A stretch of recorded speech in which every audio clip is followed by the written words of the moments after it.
Μου πήρε πολύ χρόνο να ετοιμάσω αυτό το βίντεο. Όχι γιατί δεν ήθελα, αλλά γιατί η ζωή μου, τουλάχιστον αυτή τη στιγμή, είναι άνω κάτω.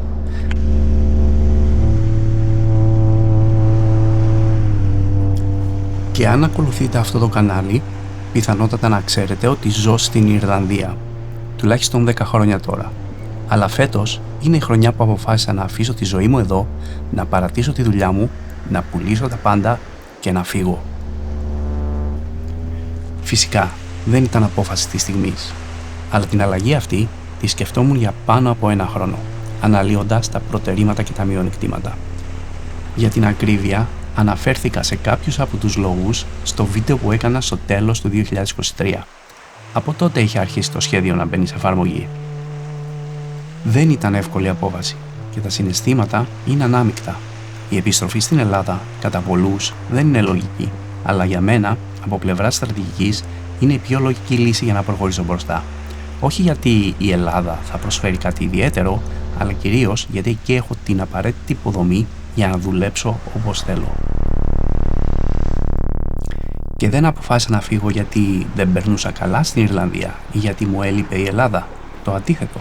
Η Ιρλανδία σαν χώρα ήταν υπέροχη, πανέμορφη, με φιλικό κόσμο και καλές ευκαιρίες εργασίας. Περάσαμε τα τελευταία 10 χρόνια εδώ και ενταχθήκαμε σχετικά εύκολα στην κουλτούρα της χώρας. Προσωπικά, ίσως ήταν τα 10 καλύτερα χρόνια της ζωής μου. Αλλά χρειάζομαι επειγόντως ένα μεγάλο restart. Ένα restart που θα με βοηθήσει να κάνω το επόμενο βήμα και να μην παγιδευτώ σε μία ρουτίνα. Ο λόγος που κάνω αυτό το βίντεο είναι γιατί θέλω να σας πάρω μαζί μου και να μοιραστώ μαζί σας όλη τη διαδικασία. Από τη μετακόμιση μέχρι το πώς θα στήσω τα καινούρια στούντιο και να γνωρίσετε λίγο παραπάνω τον εξοπλισμό που χρησιμοποιώ και να δείτε ίσως κάποια πράγματα που δεν είχα δείξει μέχρι τώρα. Θα κάνω μία σειρά από βίντεο και θα ξεκινήσουμε από αυτό εδώ που είναι το γιγαντιαίο βήμα της μετακόμισης και πώς θα μεταφέρω με ασφάλεια όλο τον εξοπλισμό που έχω εδώ, που πιστέψτε με δεν είναι λίγη δουλειά. Στην Ιρλανδία χρησιμοποιούσαμε το σπίτι μας ως περιβάλλον εργασίας και περίπου το 80% ήταν εξοπλισμός, με ένα μόνο δωμάτιο από τα 4 που είχε για ύπνο. Για να καταλάβουμε τι όγκο είχαμε να μεταφέρουμε, πάμε να κάνουμε ένα tour στο σπίτι. Ζούσαμε σε μια πάρα πολύ όμορφη περιοχή, σε ένα γκρουπ κατοικιών που ζούσαν κυρίως οικογένειες. Πραγματικά πολύ ήσυχη περιοχή και για να καταλάβετε τι εννοώ,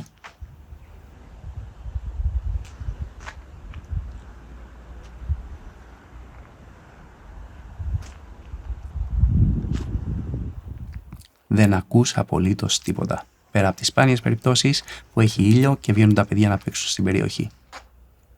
Ιδανικό μέρος για να δουλέψεις χωρίς ενοχλήσεις, θα έλεγα. Γεια σου, κύριε Μόμπι.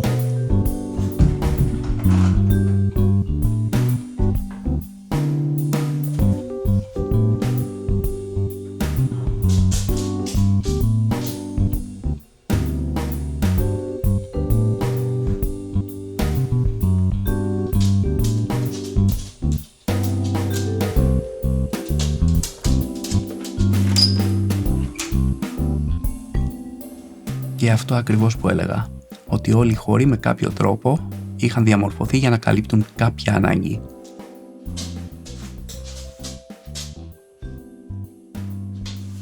Μέχρι και η τουαλέτα του ισογείου είχε διαμορφωθεί ως χώρος αποθήκευσης και για να φορτίζουμε μπαταρίες.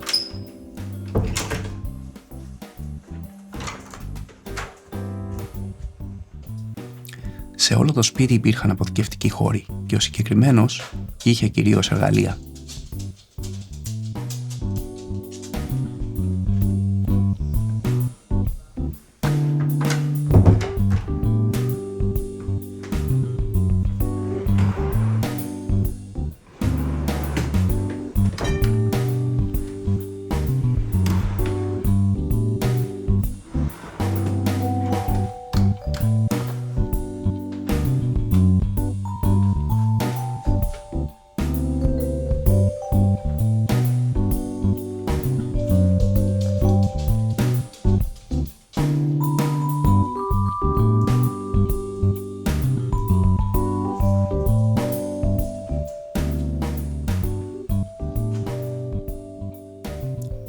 κουζίνα ήταν ευρύχωρη, αλλά και αυτή στη γωνία είχε εξοπλισμό.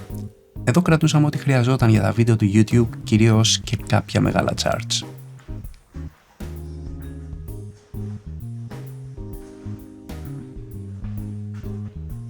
Για να πάρετε μια ιδέα πώς διαμορφώνεται αυτός ο χώρος στα γυρίσματα, πραγματικά μόνο κουζίνα δεν θύμιζε. Και για να τα στήσεις όλα αυτά, παίρνει αρκετό χρόνο. Και αφού χρειαζόταν να επανασυνδέσουμε όλο τον εξοπλισμό κάθε φορά, υπήρχε μεγάλο περιθώριο για λάθος.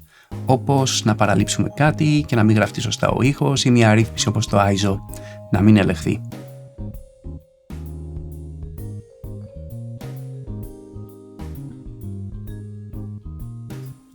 Εδώ κάναμε και κάποιες αναλύσεις χρησιμοποιώντας charts που δεν ήταν καθόλου ιδανικός χώρος, αφού από τα παράθυρα έμπαινε φως και έπρεπε να περιμένουμε να εκπτώσει ώστε να έχουμε ελεγχόμενο περιβάλλον.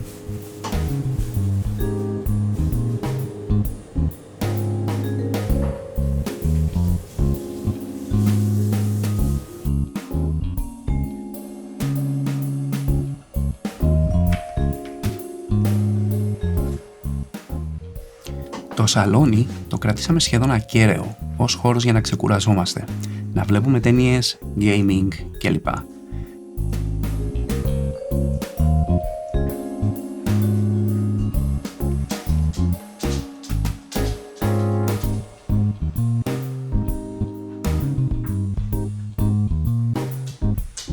Εδώ κρατούσαμε και την υποδομή του δικτύου που εξαπλώνεται στο υπόλοιπο σπίτι.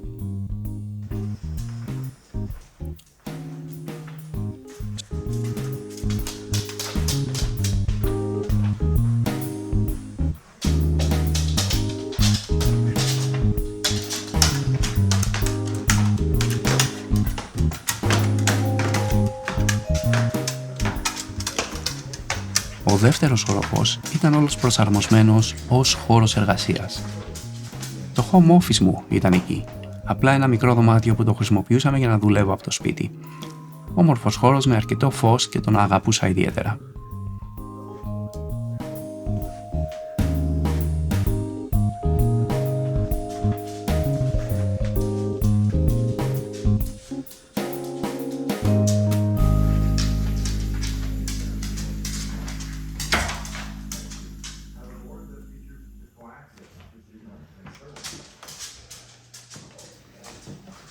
Στο στούντιο της Ελένης βρισκόταν ο κυρίως εξοπλισμός για φωτογραφία. Πιθανότατα έχετε δει το χώρο αυτό σε κάποια από τα βίντεο.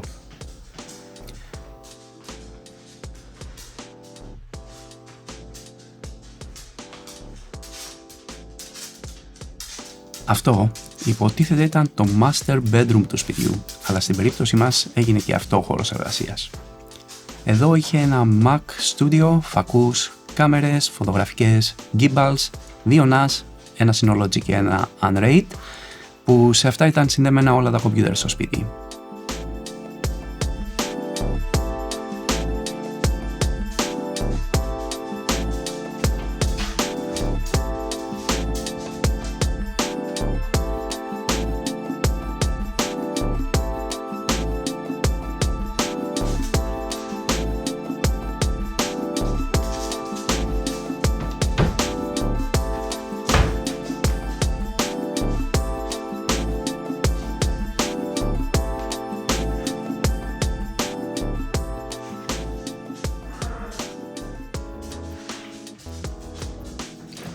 Η en-suite τουαλέτα του δωματίου δεν χρησιμοποιήθηκε ποτέ.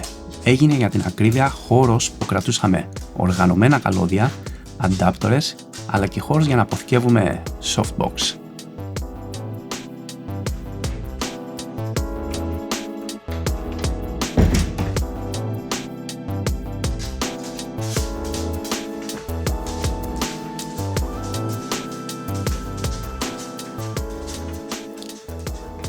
Και εδώ είναι το κυρίως στούντιο. Ένας χώρος περίπου 25 τετραγωνικά που στέγασε 4 διαφορετικά πράγματα. Στην ουσία είναι 4 στούντιο σε ένα χώρο. Ο χώρος είναι άρτιος από πλευράς ακουστικής και στέγαζε το κυρίως μουσικό στούντιο.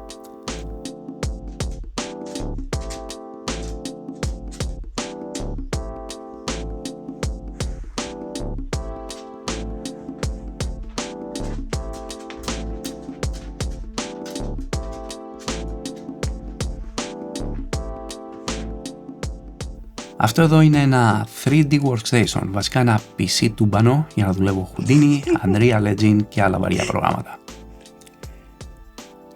Και φυσικά το color grading setup που πιθανότατα έχετε δει σε πάρα πολλά βίντεο μου. Βρίσκεται επίσης εδώ. Σταμάτα. Τέλος, το setup πίσω μου ήταν προσαρμοσμένο για μετρήσεις και για προγραμματισμό. Εδώ γινόντουσαν πολλές αναλύσεις και εδώ δημιουργώ την κυρίως εφαρμογή της D-Research.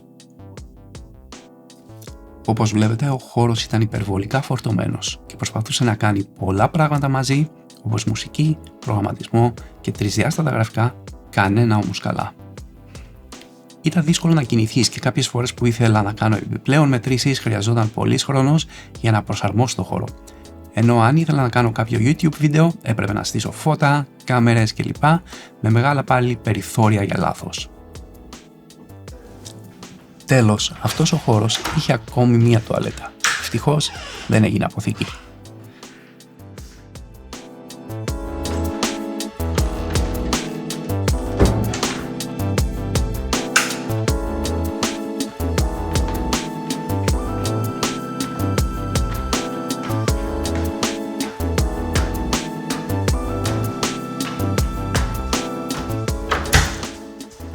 Στη σοφίτα είχαμε κάνει το master bedroom, υπέροχος χώρος με 4 skylights που έδιναν πολύ φως την ημέρα αλλά και υπέροχη θέα του ουρανού τη νύχτα.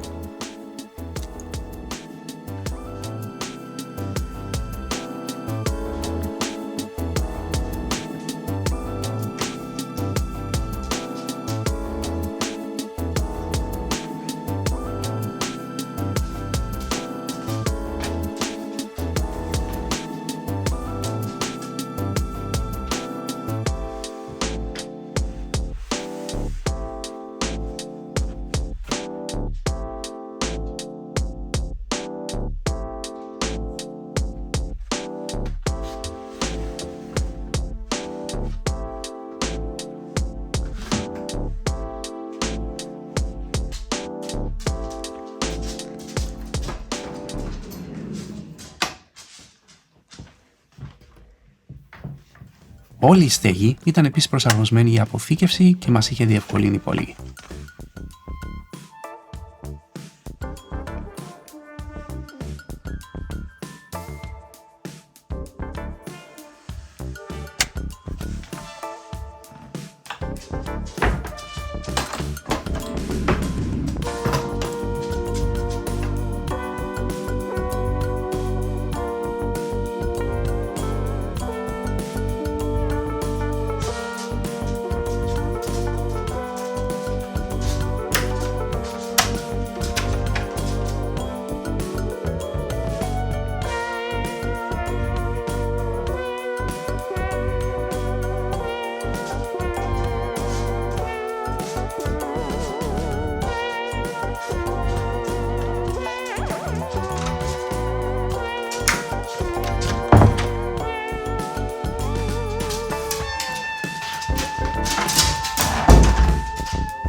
Στην πίσω πλευρά του σπιτιού είχε ένα μικρό κήπο, δυστυχώς λόγω καιρού ήταν δύσκολο να τον απολαύσουμε.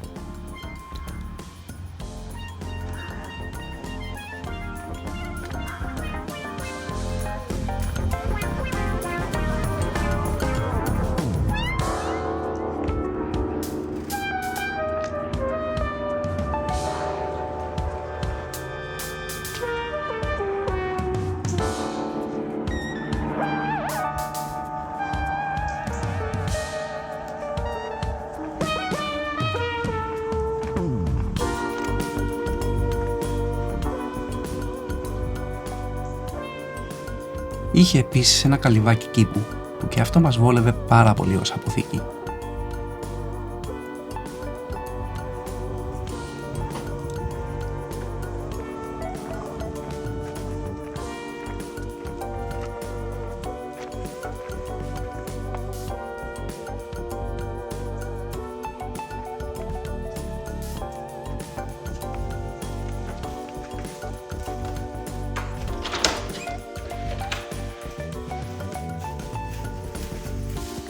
Μόμπι, γεια σου. Αυτό ήταν το σπίτι μας. Αποφασίσαμε να ξεκινήσουμε κάνοντας καταγραφή. Αλλά όταν λέω καταγραφή, εννοώ λεπτομερή καταγραφή, με τη φωτογραφία του κάθε αντικειμένου, το σηριακό αριθμό, το τιμολόγιο, το κατάστημα που αγοράστηκε κλπ. Και τις πληροφορίες αυτές δεν τις χρειαζόμασταν μόνο για να ξέρουμε τι μας γίνεται και τι εξοπλισμό μεταφέρουμε, αλλά και για να ξέρουμε ποια πράγματα ανήκουν στην εταιρεία και ποια από τα πράγματα είναι προσωπικά. Έτσι λοιπόν ξεκινήσαμε την καταγραφή που πήρε αρκετό καιρό για να ολοκληρωθεί και θα σας δείξω ακριβώς πώς τα κατηγοριοποιήσαμε. Βασικά, καταγράψαμε τα πάντα σε ένα spreadsheet στο Google Docs και για κάθε αντικείμενο έχουμε φωτογραφία που αν κάνεις κλικ πάνω ανοίγει, δίπλα έχουμε το σηριακό αριθμό καθώς και φωτογραφία του σηριακού αριθμού, από ποιο κατάστημα αγοράστηκε, την τιμή που πληρώσαμε, το τιμολόγιο του και την ημερομηνία αγοράς. Πέρα από τα 548 αντικείμενα του στούντιο, καταγράψαμε με τον ίδιο τρόπο τα έπιπλα όπως και τις οικοσυσκευές. Με αυτόν τον τρόπο ξέραμε ακριβώς τι θα μεταφέρουμε και σε περίπτωση ζημιάς είχαμε όλες τις πληροφορίες που χρειαζόμασταν για την ασφάλεια. Τώρα που ξέρουμε ακριβώς τι έχουμε, το θέμα είναι πώς τα πακετάρουμε και πώς θα στέλνουμε Ελλάδα. Μιλάμε για όγκο από πλευράς εξοπλισμού, αλλά έχουμε και πάνελς ακουστικής που πρέπει να μεταφέρουμε, καναπέ, κρεβάτι, τραπέζι με καρέκλες, ψυγείο κλπ. Υπήρχε η λύση να τα μεταφέρουμε απλά με μία μεταφορική, αλλά αυτό δεν μας έδινε κανέναν έλεγχο στο πώς θα μεταφερθούν όλα αυτά και σε τι κατάσταση θα φτάσουν. Και γενικά οι περισσότερες μεταφορικές είναι αξιόπιστες και αντιμετωπίζουν εύθραστο εξοπλισμό ως ένα σακί πατάτες, χωρίς να τους ενδιαφέρει τι είναι. Οπότε, απορρίψαμε τη λύση στο να χρησιμοποιήσουμε μία απλή μεταφορική και αποφασίσαμε, λόγω της ευαισθησίας του εξοπλισμού, να απευθυνθούμε σε επαγγελματίες. Η λύση ήταν να έχουμε αποκλειστικά δικό μας κοντέινερ και να προσλάβουμε μία εταιρεία για πακετάρισμα που ειδικεύεται σε μεταφορά εξειδικευμένου εξοπλισμού. Μετά από σχεδόν 3 μήνες έρευνας, αξιολογήσεις και πολλές συζητήσεις, καταλήξαμε σε μια εταιρεία που ειδικεύεται στο να μεταφέρει πρεσβείες. Μιλώντας στον ιδιοκτήτη, φαίνεται ότι ήξερε τι έκανε, καθώς πολλές πρεσβείες έχουν έπιπλα υψηλής αξίας και έργα τέχνης που χρειάζονται ειδικά εκπαιδευμένο προσωπικό, που να ξέρει πώς να τα χειριστεί και πώς να τα πακετάρει. Θα μας κατασκευάσουν και ξύλινα κυβότια για τα κομμάτια που δεν έχουμε την αρχική του συσκευασία. Το παράδοξο είναι ότι αυτή η εταιρεία ήταν πιο οικονομική και δεν μπορούσα να το καταλάβω, ειδικά εκείνη τη στιγμή. Εταιρείες που ήταν απλές μεταφορικές μας έδιναν προσφορές έως και 50% πάνω από αυτήν. Παράδοξο τελείως και ήμασταν πολύ τυχεροί που τους βρήκαμε. Το άλλο κομμάτι που έπρεπε να φροντίσουμε ήταν η ασφάλεια και η λίστα που δημιουργήσαμε νωρίτερα μας διευκόλυνε πολύ με το να κλείσουμε το συμβόλαιο. Και με όλα αυτά υπογεγραμμένα, ήρθε η στιγμή να ξεκινήσουμε το πακετάρισμα. Αλλά πριν φτάσει το συνεργείο στο σπίτι, ξεκινήσαμε τη διαδικασία μόνοι μας. Παρόλο που το συνεργείο θα αναλάμβανε τα πάντα, θεωρήσαμε λογικό να αποσυνδέσουμε όλο τον εξοπλισμό από τα γραφεία και να τον οργανώσουμε σε groups. Το συνεργείο θα έφτανε σε συγκεκριμένη ημερομηνία και εμείς έπρεπε να ξεκινήσουμε μερικές ημέρες πριν. Έτσι λοιπόν, δημιούργησα ένα Trello board για να ξέρουμε ποια μέρα θα κάνουμε τι. Δημιουργήσαμε αρκετές κάρτες για να μην ξεχάσουμε τι έχουμε να κάνουμε και πότε, από ακυρώσεις λογαριασμών μέχρι ποια μέρα θα πακετάρουμε ποιο δωμάτιο. Τις κάρτες τις τοποθετήσαμε στις αντίστοιχες μέρες. Για παράδειγμα, την Τρίτη θα κάνουμε ένα δωμάτιο, την Τετάρτη άλλο και ίσως να ακυρώσουμε κάποιες υπηρεσίες, ασφάλειες κλπ. Κάθε μέρα που τελείωνε, βλέπαμε πού βρισκόμασταν, αν ολοκληρώσαμε ό,τι είχαμε να κάνουμε και τι έχουμε την επόμενη ημέρα.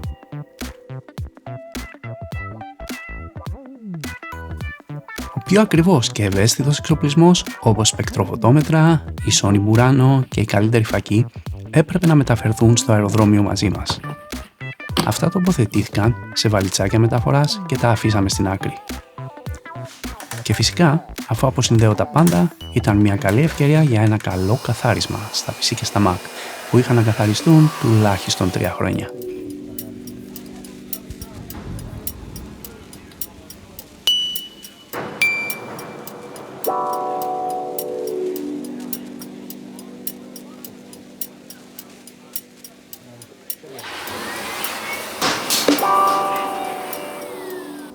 Για τα Mac είχαμε τις αρχικές συσκευασίες, ενώ για τα PC τα πακετάραμε όσο καλύτερα μπορούσαμε. Ελπίζω η GPU να είναι πιο σταθερή, έτσι θα βάλουμε και αυτό. Πριν κλείσουμε το Tempered Glass, θα είναι μια χαρά για shipping. Γιατί αν βγάλω τις GPU φοβάμαι ότι ίσως είναι δυσκολότερο να τις πακετάρω, οπότε θα μείνει έτσι. Οπότε κάπως έτσι είναι πακεταρισμένο. Δεν φαίνεται καλά, οπότε αυτό ίσως φαίνεται καλύτερα.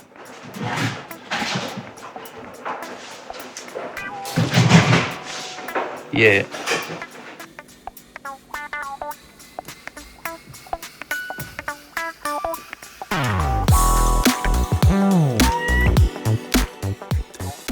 Όλα τα καλώδια τα οργάνωσαμε σε κατηγορίες και κάθε γραφείο με ό,τι έχει πάνω θα πακεταριστεί ξεχωριστά, ώστε να μπορούμε να εντοπίσουμε τα πράγματα που έχει το κάθε γραφείο μετά τη μεταφορά. Για τα περισσότερα είχαμε τις αρχικές συσκευασίες και αυτός είναι ο πιο ασφαλής τρόπος για να πακεταριστούν. Και ειδικά οι οθόνες είναι πάρα πολύ σημαντικό να πακεταριστούν σωστά.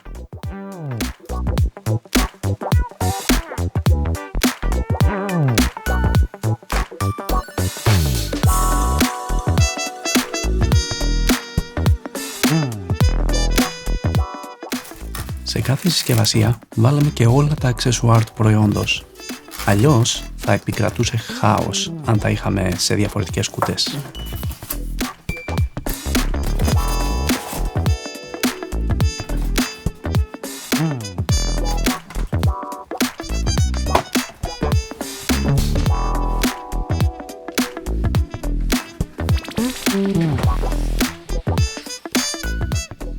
Για κάποια άλλα που είναι εύθραστα, τοποθετήθηκαν σε βαλίτσες Pelican.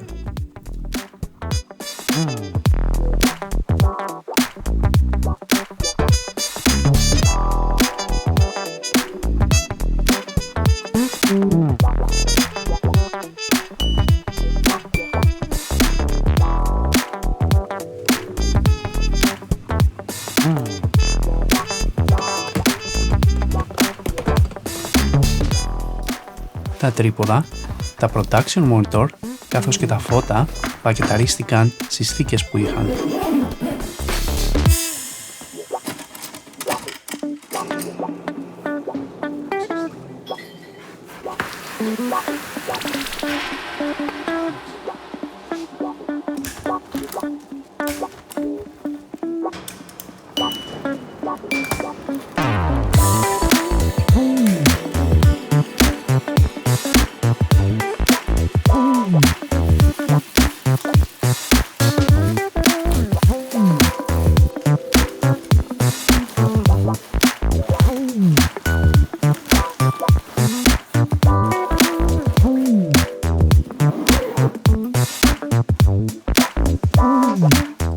Εδώ είναι όλα τα φώτα και τα stands συγκεντρωμένα στο ίδιο σημείο, ώστε όταν τα φορτώσουν να είναι όλα μαζί.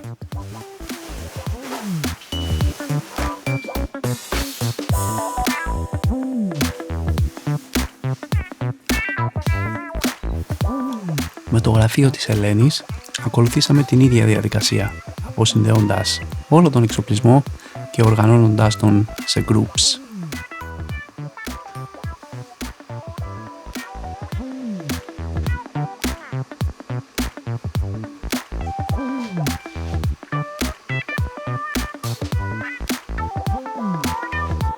Το ίδιο κάναμε στο home office, αλλά και σε όλους τους υπόλοιπους χώρους.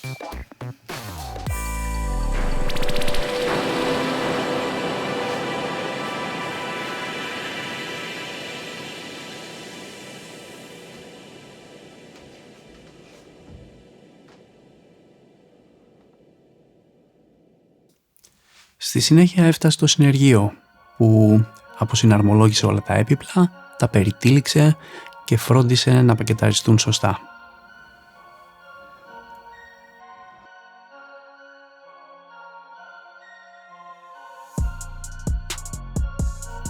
Αυτό είναι το στούντιο της Ελένης μετά το πακετάρισμα.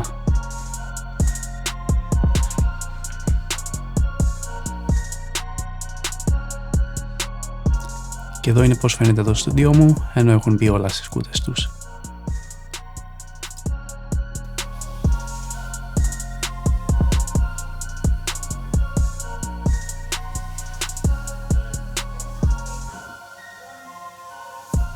Για κάποιες οθόνες και άλλα εύθραστα αντικείμενα που δεν είχαμε την αρχική του συσκευασία, το συνεργείο δημιούργησε ξύλινα κυβότια.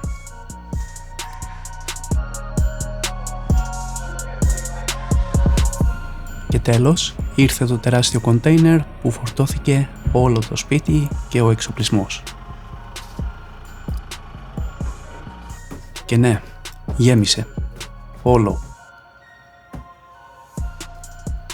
Και με τα πράγματα να έχουν αναχωρήσει για το τελικό τους προορισμό, το σπίτι είναι πλέον τελείως άδειο και άψυχο. Αυτό εδώ είναι το στούντιό μου.